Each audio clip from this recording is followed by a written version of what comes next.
What's it really like to track and own for 8 years one of the most extreme production cars ever made? Well, today I'm riding along with Abe in his 2017 Dodge Viper ACR Extreme, a car he actually drives on the street and takes to the track, even though he also owns a Porsche and a Lotus. With 645 horsepower, massive aero, and a car that Dodge built to dominate racetracks, we're covering everything: the buying process, daily driving, track day experiences, ownership costs, what he loves, what drives him crazy, and why he often prefers this over his Porsche Turbo for track days. You currently own a Porsche and a Lotus. Which ones of those do you own? I have a 911 Turbo S, 2016 991.1, and a Lotus Emira. How long have you owned this car and those two? This car I've owned since 2017. This was one of the last cars built at the factory. I picked it up in August of 2017. And so I've owned it since that time. And the Lotus is new, right? Lotus I've had about 6 months. Yeah, and the Porsche? The Porsche I've had for I think 3 years. I use the Viper primarily for track events. Okay. I drive it daily, sometimes, but the visibility is not the greatest, but as a commuter vehicle, it doesn't make too much sense because of the fuel consumption. It just doesn't make sense to drive it back and forth to work all the time. Although sure, I do that, but so previously you had a GT2 RS. Did this replace that? No. I had a 2008 GT2. Oh, okay. So there was a 997 GT2. What did it replace? I don't remember anymore. Because it was 8 years ago. Sure, of course. I think that I added this to the fleet in 2017. I ordered it in 2016, and I think I was tracking a GTR at that time. So what made you decide on getting the Viper ACR Extreme? I was hoping to get an allocation for a 991 GT3. Okay. But even though I offered a kidney, I was unable to get on the list. And then in 2016, the Viper broke a bunch of records for production cars at various tracks. So I thought that, I'll do that. So I ordered it, and 15 months later it arrived. And I know there's a lot of options and a lot of choices you could make at that time when you ordered it. What did you choose, and what did you decide not to choose? You could option these things whatever way you wanted to. I mean, you could put in a big time stereo and so on and so forth, but I really wasn't interested in that. I mean, the stereo is not it's one speaker and it's tinny, right? But that's not really the purpose of the car. It serves my needs. I'm not an audiophile. So I wanted the color combination of blue and bronze wheels. I didn't want a stripe, and I got a carbon fiber cross brace under the hood. Some of those options were very expensive. I noticed the stripe. There's 2 levels of stripe, and they're actually painted on and clear coated over, and they're in the thousands of dollars. The Viper would never be mistaken for an understated car. But, I've never really liked stripes. I've always liked, the monochromatic look. So walk me through the process. You've decided this is what you want, so you just walk into any Dodge dealer and say, hey, I want a Viper ACR Extreme? A very good friend of mine has a leasing company. Okay. So he actually did the deal for me. I was shocked to find out that this car actually weighs less than my Porsche 718 Spyder. Yes, it does. I was shocked at how light this car is. It is. What kinds of things did they do to make it this light? Well, it's fiberglass. Is it a carbon fiber? No, I think it's fiberglass. Is that right? I don't think the body's carbon fiber. Okay. And it doesn't have much in the way of sound deadening. Since you've owned the car now for, what did we say, 8 years? Right. So anything you wish you would have spec'd when you originally got it that you didn't? No, you're totally happy with the spec that you got. Did you get the $800 car cover? No, I didn't. But Go ahead. what I find remarkable about Chrysler was that I bought extended warranty, Yep. used it up, and renewed it.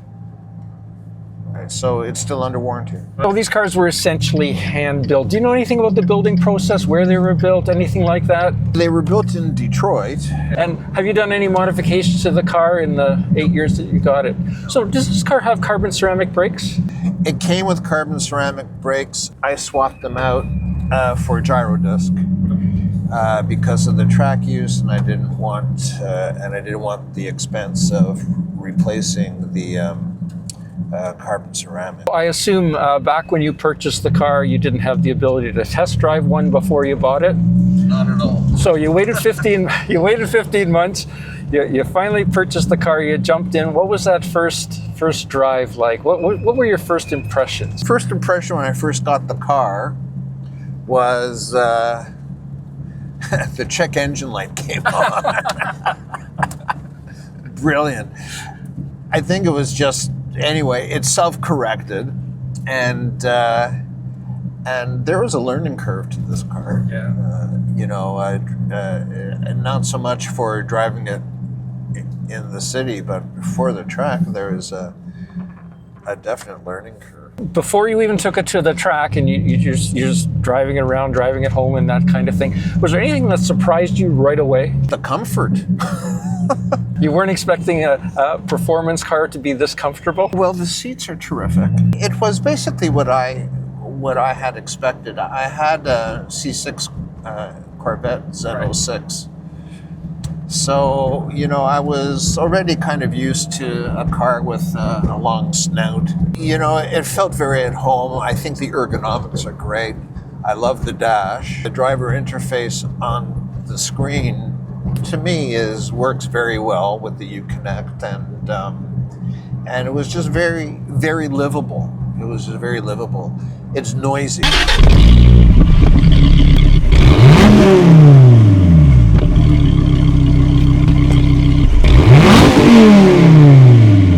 So around town, at around 3,000 RPM, it is really quite loud. Yeah. It's okay. I turned down my hearing aids, but otherwise there were no real surprises. Right rear, blind spot is a bit tricky, and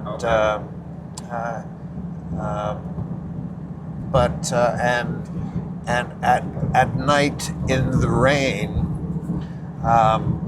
the headlights from the cars behind you bounce off the support of the wings, and it can be a bit confusing.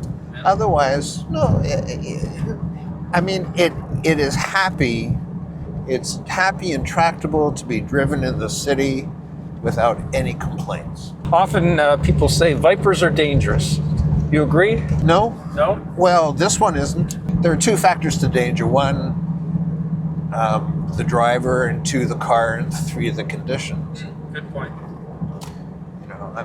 If you're reasonable, then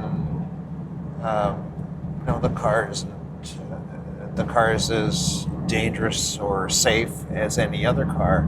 Yeah. On the track,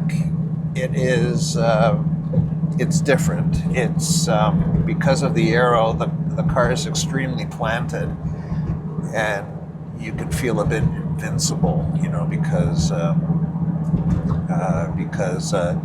the car is just stuck to the road. It's really quite gratifying. What about even just looking straight behind you with that massive wing? Well, the wing, you don't see the wing in the rearview mirror at all. Oh, you don't? Really? Not at all. Oh, wow. What's the longest drive you've ever taken in this car? I don't know, 5 hours, I think. Oh wow, so that's quite a trek. Yeah. Yeah, and so what was it like taking it on a trip like that? It was comfortable, not particularly economical. Yeah, I can imagine. But you know, the tank is small, Yeah, and the range is smaller. and so you know, there are frequent fill-ups. You know, now the way I filled the tank up yesterday, and the range is about 170 miles. When we do track days, we typically do 4 20-minute sessions a Right. day. Right. Will you get through a whole day on a tank of gas? No. Will you get through half a day on a tank of Yeah, gas? yes. So 2 20-minute sessions. So really 2 20-minute sessions. But you know, as you know, most of these sessions are, you know, wide open throttle. Yes, of course they are. You know, so That's why we're there. you know, that's why we're there, exactly. So, you know, when you're on the track, you don't worry about fuel economy. Talking about the interior and comparing the interior to Porsches that you've owned in the past and still do, how do you compare this interior to those? Do you find this is a letdown? It's just fine, you know. I've got the gauges, I've got everything's round. You can pull up whatever information you want. When I'm on track, I have these gauges, so going down the back straight, you know, I can just take a look, just have a glance and see that everything's okay. Right. You know, it's got the oil temperature gauge right up, you know, right up where you can see it, and all these other metrics are easily obtainable, and you can monitor things very well. So in terms of this information, it's more than what I have on the 911. In terms of the dash layout, in terms of the ergonomics and comfort, I have no complaints with that. Yeah, you mentioned in the video we did about your Lotus, you didn't really care for the linear tachometer, No. right? Where this one has a dial. This one has a dial, yeah. And it's right in the middle. What do you like best about the exterior of this car? Curves. Curves. Always those curves, guys. Always the love those. curves. Yeah. When you get gas, when you stop somewhere, what kind of reaction do you get from people? Well, there's always lots of interest. Yes. You know, so What's the most common question?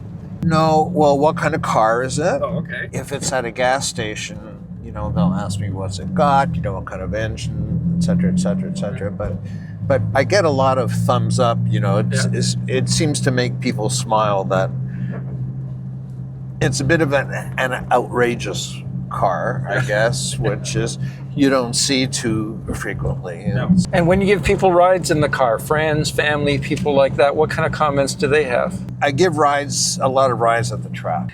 The main comment is that, you know, because of the Aero, you don't need a lot of brake. Right. Got it. And so you can take the turns pretty quickly, and so people are afraid that they're going to fall out of the car. Very common question is, you know, how fast does it go? And I really have no idea. The fastest I've been in it is 228 kilometers an hour. Yeah, that's fast. And well, What's that, about 135 miles an hour, I think? yeah, but that's on the track. Right. So you know, a comment is that, well, I would expect it to be faster, and you know, the Aero creates a lot of drag. Right. Of course it does. That's one thing. But the one thing that I don't like about the car is it's geared tall. Oh, right. So down the back straight, I reach red line in fourth gear at around quarter 7, you know. And then if I reach for fifth gear, it's an overdrive. and falls right out of the rev range. Oh, I see. So, you It's know, not worth it. you know, so I just keep it in fourth and run it close to the red line until it's time to brake for 8. So you're saying you're entering 8 at over 200 kilometers an hour? At the first apex of 8, if I look down, carefully.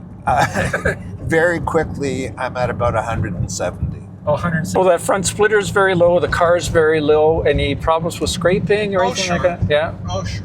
Now, I did notice that this front splitter, the base of the front splitter is carbon fiber, but the actual lip of the splitter is a different kind of material. Yeah. And I think that's because it can be relatively easily replaced. Right. Yeah, okay. Have you ever replaced it? Not yet. No? It's worn and scraped, and Yeah. But if you got a new one, it would be worn and scraped too, right? you know, what are you going to do? You know, so you can take off the front splitter Yeah. when you're driving it around in the city, but I don't really bother too much. If I come up to a speed bump or something, then I just approach it at an angle or take it slowly. So the main problem is if you're going up an inclined driveway, you'll scrape the bottom of the splitter. What about the rear diffuser? It also is quite long and quite deep. And, Right. And have you ever had any problem with bottoming out of that or back into a curb or anything like that? Not really. No? And it does have a rear view camera. Right. So at least that helps. I'm sure that helps significantly, right? It certainly does. This car has a lot of Alcantara steering wheel, the bottom of the dash, the doors, etc., and the top is leather. Right. Any concerns about that, or is it? No. It seems to have worn well. No, I mean, no concern. you said you had what, 50,000 kilometers on this? 50,000. Yeah, it's 30,000 miles. So that's so obviously it's definitely not a garage queen. Right. So describe the V10's power delivery. Normally aspirated, no turbos. The main feature you notice is noise, Yeah. like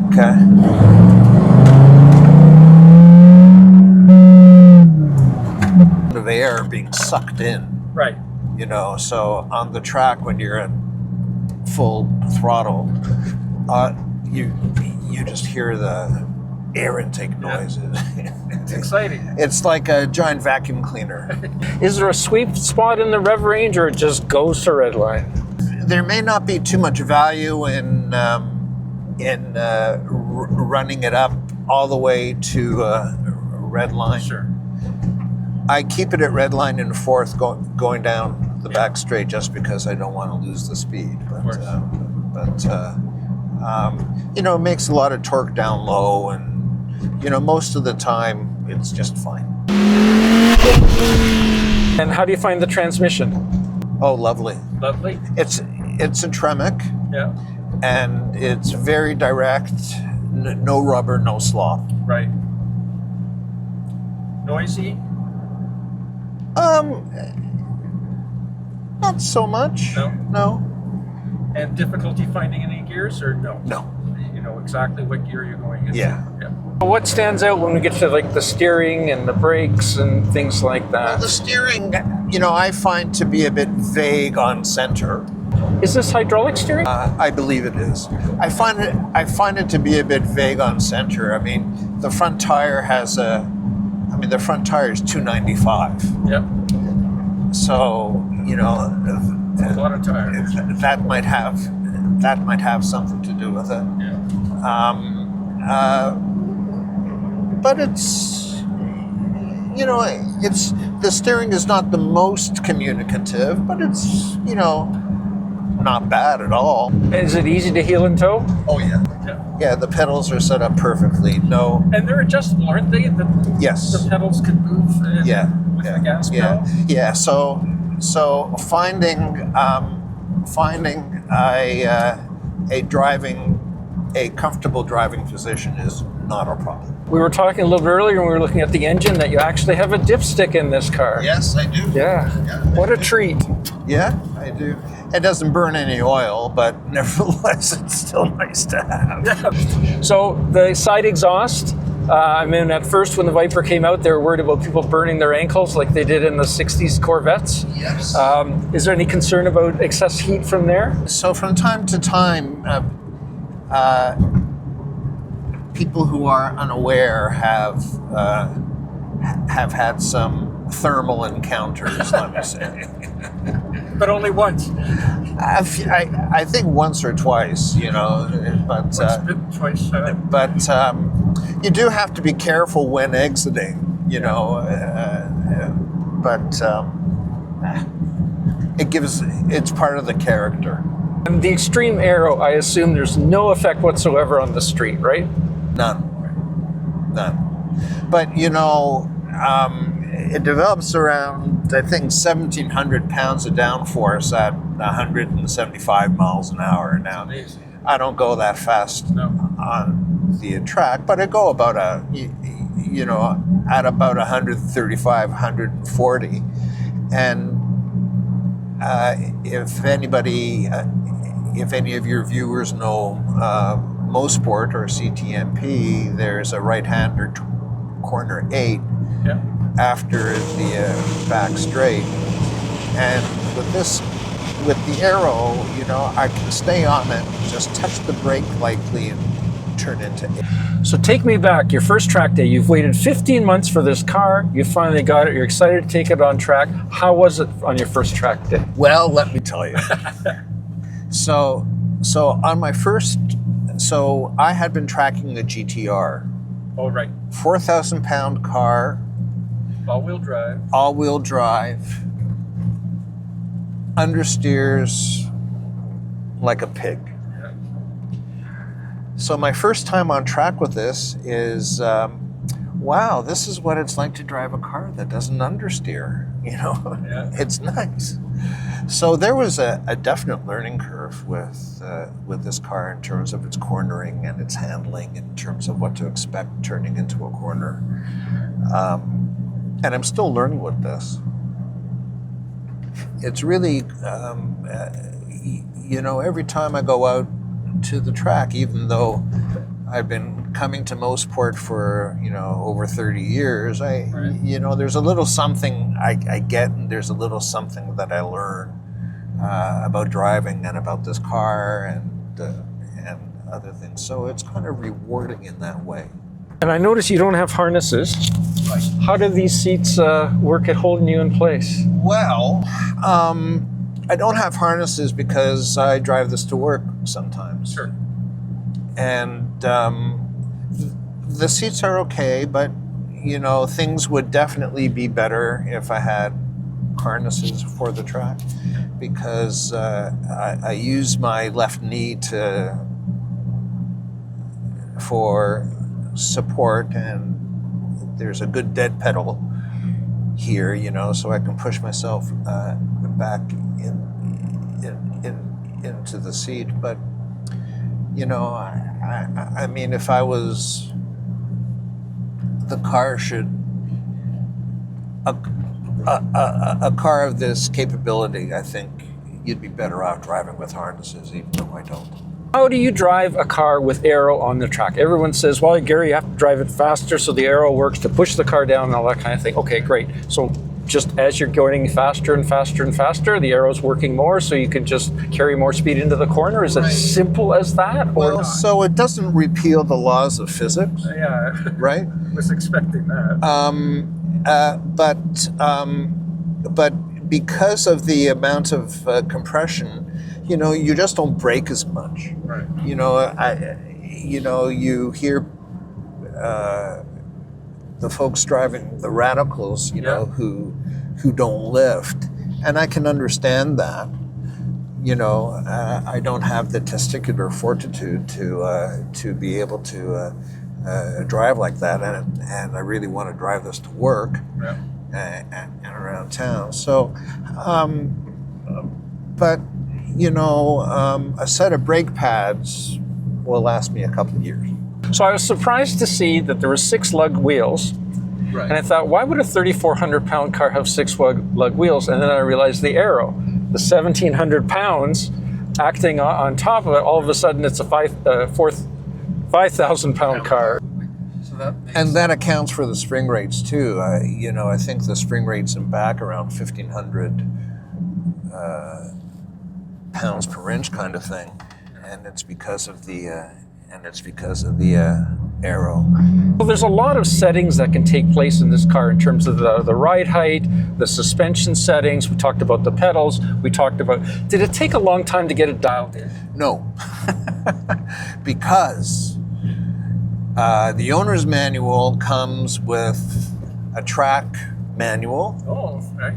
that gives you the recommended height, rake, and alignment. Oh, wow. So that's where I started off at, and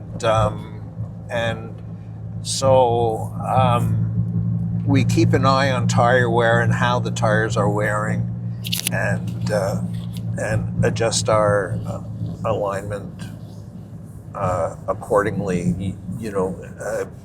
And I assume tire pressures is heat builds in the tires. Yeah. So the tire pressures. You know, I used to start off starting at 27 cold, Right.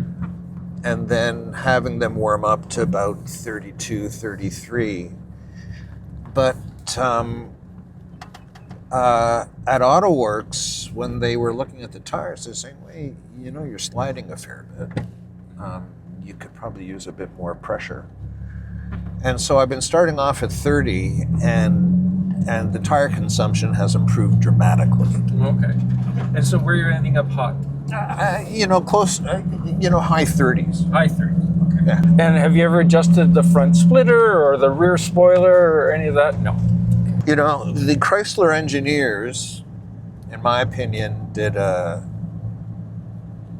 superb job of engineering this thing. Right. And there was a YouTube video that I watched, I don't know how many thousands of times, about where a Chrysler engineer was explaining how to set the car up for track. Oh, wow, cool. Yeah. So, you know, it was built with intent for our demographic. Have you ever had a Porsche with carbon ceramics, like the GT3? Yeah. Yes, I have. So when you had carbon ceramics on this car, was it similar to the carbon ceramics that you had with the Porsche in terms of performance? Yeah, but I never tracked. The GT2 I had, the 2008 GT2, had carbon ceramics, and I tracked with those, and they lasted about 2 years. Okay. When I got my 991 GT3, they had steel brakes. And when I got this, I put on the gyro discs almost right away. So the carbon ceramics, you know, probably have less than 500 kilometers on them. Oh, so you've kept them. I kept them. Oh, absolutely. Okay. Yeah. What about traction control? Does this have different levels of traction control, or? It does. I've never fooled around with it. Okay. I leave traction control on. It's never come on. Right. And I leave it on because, well, it just doesn't interfere, number one. Number two is that there's usually once an event, somebody drops coolant or oil, and you know, I was once in the situation where I got, you know, bent out of shape coming into 8 after a GT3 dumped coolant, and you know, I was in the car, and I gathered it up, but the traction control, but the electronics certainly helped, and that's why I leave it on. So you mentioned that you had changed the brakes and you'd gone from the ceramics to gyro discs, Yeah, right? gyro discs, You know, that kind of thing. Was it a disappointment? Like, When you made that move, was it like, oh man? No, not at all. So this car has specific tires made for it by Right. Kumho, right? Have you ever tried any other tires for it? No. And I assume they work incredibly well? They work incredibly well. I'm very happy. I'm very happy with the tire. The main problem with the tire is that they're not being imported into Canada anymore. Right. So I have to bring them in from the US. Any idea how long a set of tires last? Like track day wise? Well, track day wise, I can get a couple of events out of them. Couple events. Yeah, like so like 4 to 6 track days type of thing. 4 days maybe. The car we talked about already isn't the quietest car. No. Yeah. And so do you ever have any problems with the neighbors or family members or anything like that? No. Well, what about when you first start up the car? Nah. No? Nobody's complained. So let's talk specifically about track days. I know we touched on some of those things already. So one of the things I noticed was this double bubble. Right. And how tall are you, Abe? 5'10". 5'10". And so with your helmet, you have no problem? Difficult ingress and egress at the best of times.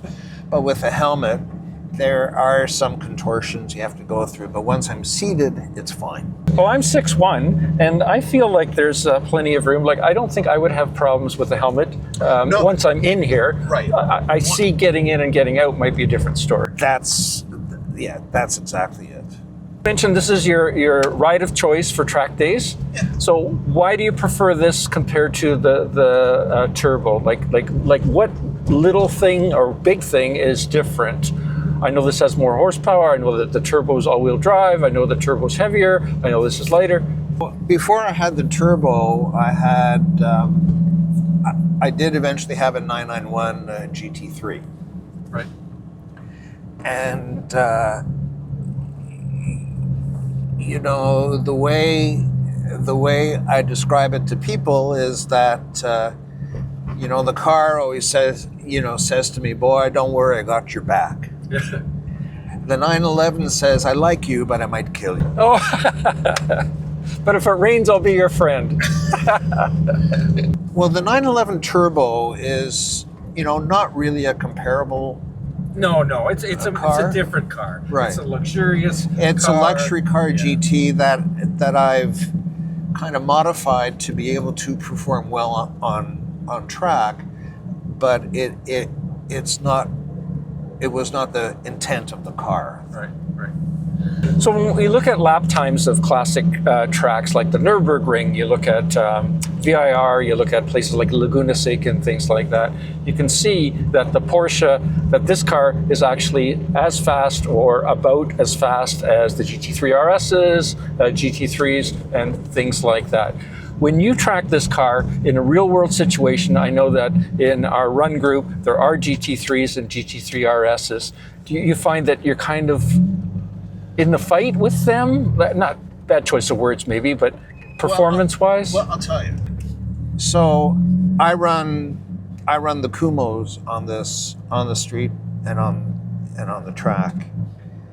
And with the 991 GT3 RSs, if they're running Cup 2s, Yep.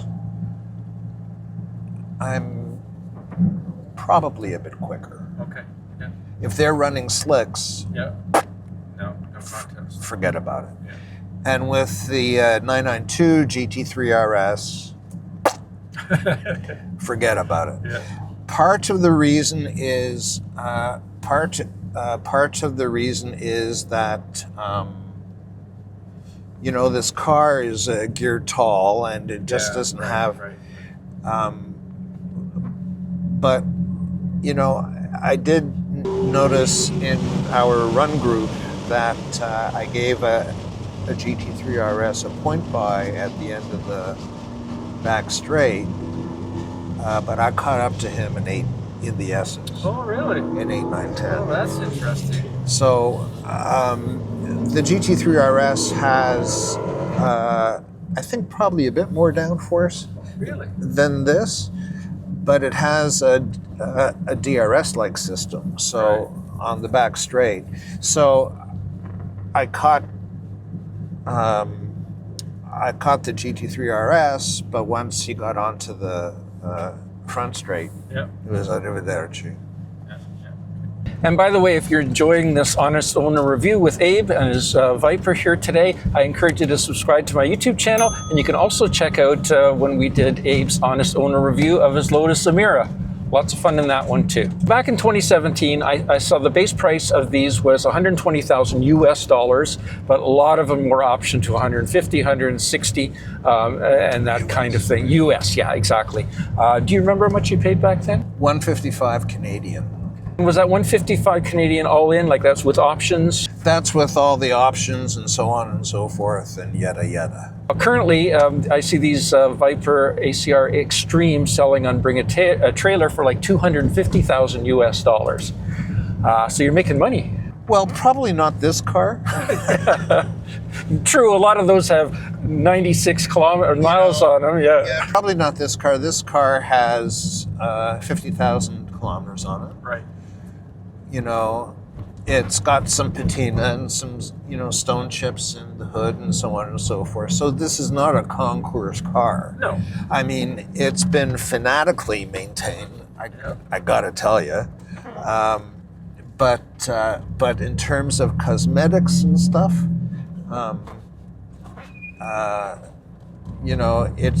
it's not a collector car. It's nice to see it hasn't depreciated by 50%. Unless you're selling it, it doesn't mean anything. Yeah, so what? What's your maintenance schedule on this car in terms of spark plugs, fluid changes, that kind of thing? I have a technician who's a Viper tech, and Right. he has several Vipers himself. So he knows these cars back and forth. So I run a bit of a thicker oil, like 1540 or something like that. Right. And we put in a different differential fluid, and I change the oil and the diff fluid every other event. Oh, wow. That often. Yeah, Diff fluid too. diff fluid too. Wow. Yeah, the diff fluid, the differentials on the Viper are a bit of a Achilles heel, Yeah. and they're prone to whining, Oh, okay. and so that's mitigated by Any unexpected repairs or things that have come up? Wow, that's fantastic. There are a few things that were changed on warranty. Had leaking shock and stuff like that. Right. Stuff that didn't sideline the car, Right. which they noticed. But otherwise, no, nothing at all. Most expensive maintenance item or anything that caught you off guard? It's only been fluids. I've spent a lot of money on tires, Yeah. No doubt. That's for sure. but it's only been fluids. And what about insurance costs to run this car? It's similar to Porsche? Yeah. So in doing some research on these cars, one of the concerns or things that's mentioned quite often is heat in the cabin. Do you notice that? No? Even on track days when... Oh, track days. Well, I mean, everybody's hot on track day, but I mean, is this significantly hotter than other cars? I don't know. I don't know if it's significantly hotter.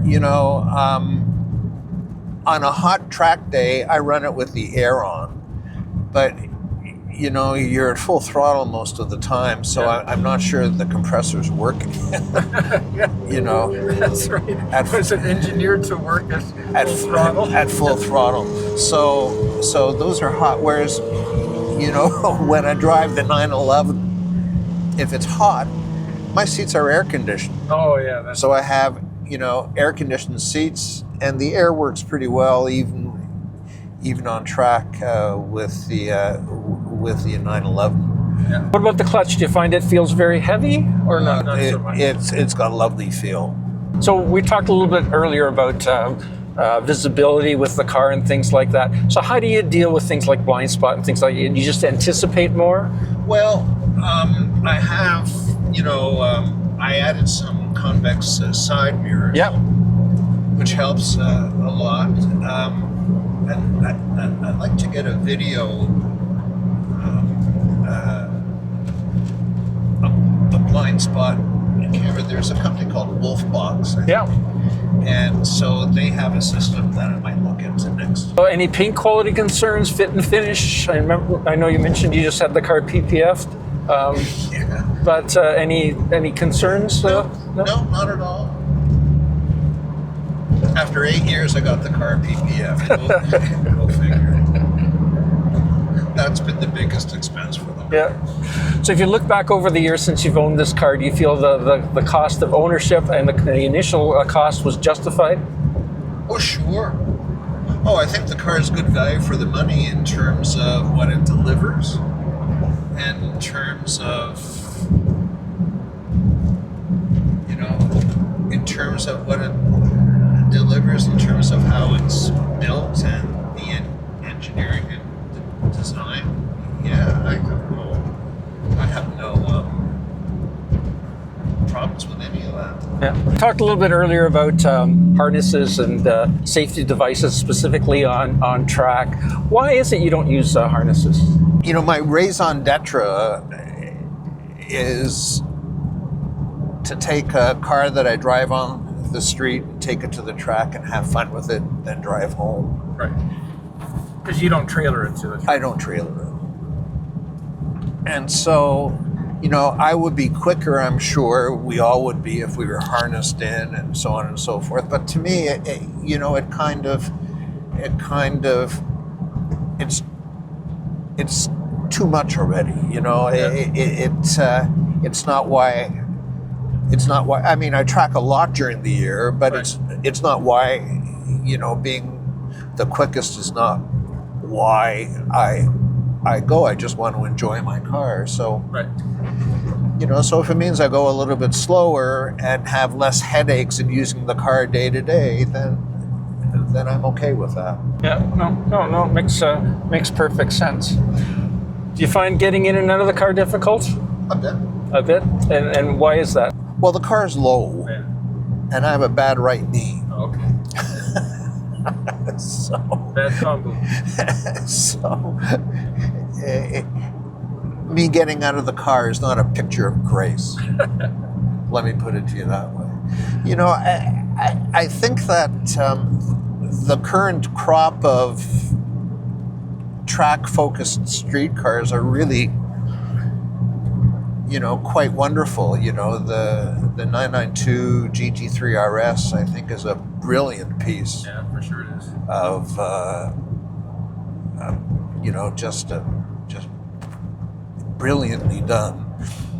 But as a car, as a usable vehicle, it has no space to carry stuff. No.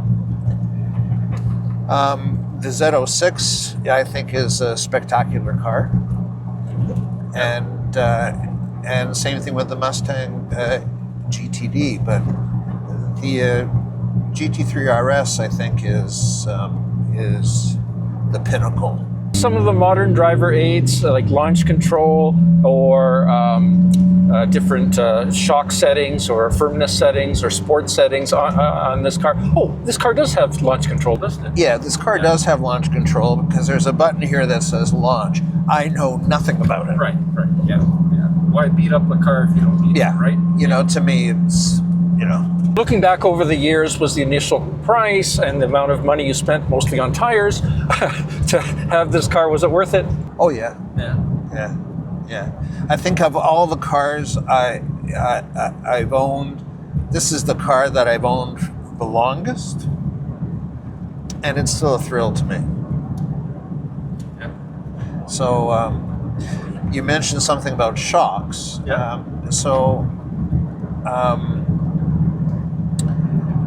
I think that having different settings, I think, is a compromise, because in my simplistic view of things is that the shocks should be mated to the springs, and if the shock settings are changing, you might lose some of the compatibility. I don't know if that's true or not, and there might be a range, et cetera, but I like the fact that this has non-adjustable shocks. Yeah, you'd think that some engineer that specifically has done this for years and years would be able to dial it in more easily than you and I put. Twisting buttons and so on and so forth. So, I mean, the shocks you can manually adjust bump and rebound, right? And there are different settings for that. But the factory provided me with settings, and that's good enough for me. So you mentioned you have a specialist that you take the car to. Are those specialists few and far between, you think? I don't know. Simon works for a Chrysler dealer and was my Viper mechanic at the dealership, but also does some work at home. So that's where I take it. The thing is that he's so knowledgeable about the car, about all the ins and outs, and so I feel quite fortunate. So when it comes to pure driving enjoyment, when you talk about this car, you talk about your Porsche or your Lotus, where do they all fit in? Like, is it you get maximum driving enjoyment based on how you use it, or like? So they do different things. Sure. The Lotus is wonderful to drive all the time. I don't have much experience with it on track, although I do have some. But it is just, in terms of its tactility and feedback and involvement, even at street speeds, to me is what's wonderful about the car. This car, driving it in the city is, a waste of its talent, I think. Right. Yeah, sure. It'll do it, Okay. but it's not what it's built for. But when I go to the track, it's just, to me, it's still a thrill. And the 911's a good grand touring car. It's good on the track. It's good in the city. It's a good all-rounder. So I'm fortunate to have, a vehicle that will match what I want. You know what I mean? No, I get it. So you mentioned earlier you've had this car longer than you've had any other car. Right. So would you say this is your favorite? Yes. So the Viper is raw, the Porsche is refined. Right. The Lotus is? That's a really good question. The Lotus is supple. It has that finesse. Sorry? That finesse. A finesse, yeah. It has a certain litheness to it and playfulness. Yeah. Well, talk about track driving, because you do most of your track driving with this car and of course with your Porsche. And would you describe your Porsche as being easy to drive on track? Sure. And would you describe this car to be difficult to drive on track? No. No? Still easy? Still easy. Yeah. Just different in the sense of? This car has a lot of aero and mechanical grip. Like, I am sure that in the hands of a really good driver, a professional, that they could get a lot more out of this car than I am. But for an old guy like me, this is giving me enough thrill. Oh no, absolutely. So driving both cars on track at 8/10, which one feels more confidence inspiring? At 8/10? Yeah. This compared to the 911? Porsche, yeah. At 8/10, they're both about the same. 9/10? 9/10, the higher up you go, the more comfortable this is because of aero. Would you say running this car on track costs more than running the Porsche on track, mostly because of the tires? Yeah. But brakes and that are similar? Yeah, I mean, Mossport is the track that I drive, almost exclusively. I don't have I don't go out of town much. Right. I have been out of town, but it's so you know, Mossport is not a heavy track on brakes. Right. It's a fast track.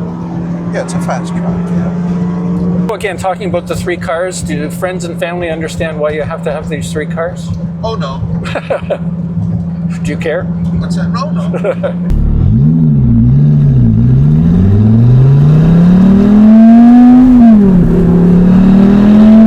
What would be your three favorite likes about this car? The looks, the handling, and the acceleration. So you mentioned when we asked you about the three things you like best about the Lotus. Right. One of the things was looks. This car, you also mentioned looks. Right. So is it because, obviously they two look totally different, the two cars. So is it because the Lotus looks great for what kind of car it is, and this looks great for what kind of car this is? Yeah. Yeah. You know, they're different, you know, they're different cars. They're designed differently. The Lotus has a classical mid-engine look to it, Yeah. and this has a classical front-engine look to it. You know, long snout, 50-50, you know, mid-front engine, Yeah. and you know, I mean, I'm sure if you look deep down, you can find something phallic and sexual. Well, we won't go there today. But we won't go there Yeah, today. that's right. So what are your three least favorite things about this car? The visibility is the main one. It's not very wieldy in the city. It's got a huge turning circle, Yeah. and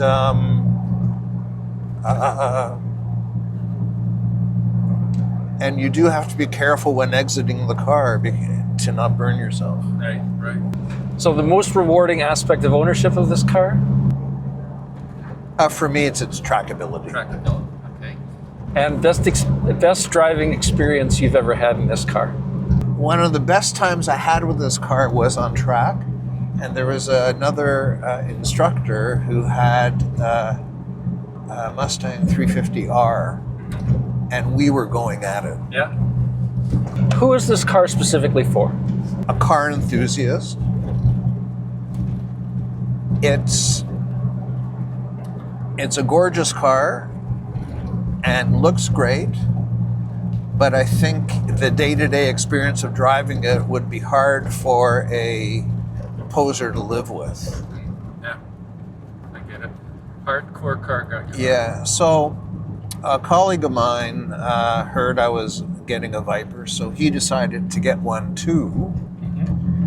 But he's not a track guy, and it was, you know, not a great experience for him, I guess. Sure. He got rid of it, you know, a few months after he got it. Advice for someone considering getting one of these? Just make sure you know what you're getting and that it's in good health. I mean, the engines are pretty robust, but you know, you have to be sure that. My advice to people is be sure you want it, because it's not an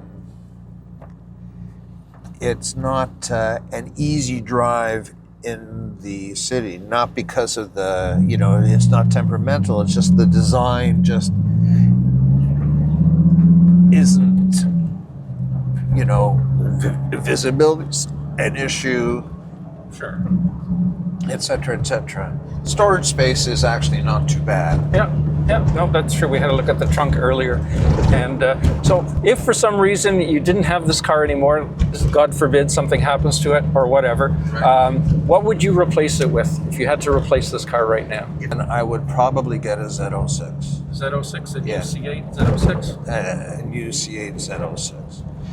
I had, when the GT3 RS came out, I expressed an interest in one,